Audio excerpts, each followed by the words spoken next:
తక్కువ భూములు ఉన్న రైతులకు ప్రభుత్వం నిబంధనలు మార్చింది. ఈ యొక్క టాపిక్ గురించి పూర్తిగా తెలుసుకుందాం. అందుకంటే ముందుగా మన ఛానల్ కొత్తగా వచ్చినట్లయితే సబ్స్క్రైబ్ బటన్ బెల్ కింద అలా పెట్టుకోండి. ఖచ్చితంగా ఈ వీడియో తగ్గినప్పుడైతే మరింత మందికి అయితే వీడియో షేర్ అవుతుంది. మన ఛానల్కి అయితే మీకు సపోర్ట్ అనేది ఈ విధంగా కోరుకున్నానండి.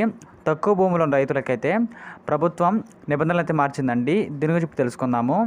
ఇక్కడ మనం గమనించినట్లయితే ఇప్పుడు కూటమి ప్రభుత్వం చిన్న కమాతారు సొంత భూమి లేని వారికైతే షాక్ న్యూస్ తెచ్చిందని చెప్పుకోవచ్చండి. అవును, కుమ్మి భూమిని కౌలుకి ఇచ్చేందుకు ముందుకు రావడంతో రైతులు కళ్ళు చెమ్మార్చాయి. కూటమి ప్రభుత్వం ఎకరాకు 1000 రూపాయలుగా నిర్ణయించడంతో భూములు ఇచ్చిన వారికైతే పెద్దపీట వేసాయని చెప్పుకోవచ్చండి. ఇప్పుడు బీజేపీ ప్రభుత్వం కూడా దీనిపై ట్వీట్ చేసింది. 5 హామీ పథకాలకు నిధులు కేటాయించేందుకు కూటమి ఇలా చేస్తుందని బీజేపీ ఆరోపించిందండి. ధరల పెంపు, ప్రభుత్వ ఆస్తుల విక్రయంతో పాటు ఖజానా నింపుకునేందుకు ప్రత్యామ్నాయ మార్గాలతో పాటు ఇప్పుడు కుంకి భూములను కూడా లీజుకు ఇవ్వబోతున్నాయని ప్రతిపక్ష నేతలు అయితే చెబుతున్నారని చెప్పుకోవచ్చండి.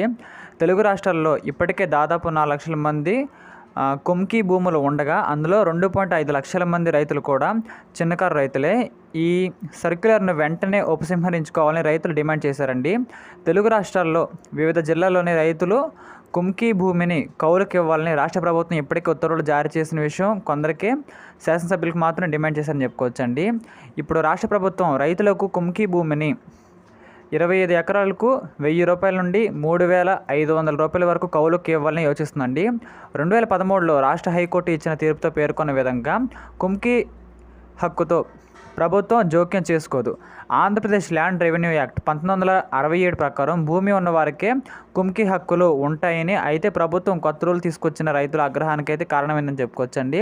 ఇప్పటికే తెలుగు రాష్ట్రాల్లో 70% అక్రమం మరియు చట్టబద్ధమైన దరఖాస్తులు పారవేయబడ్డాయి.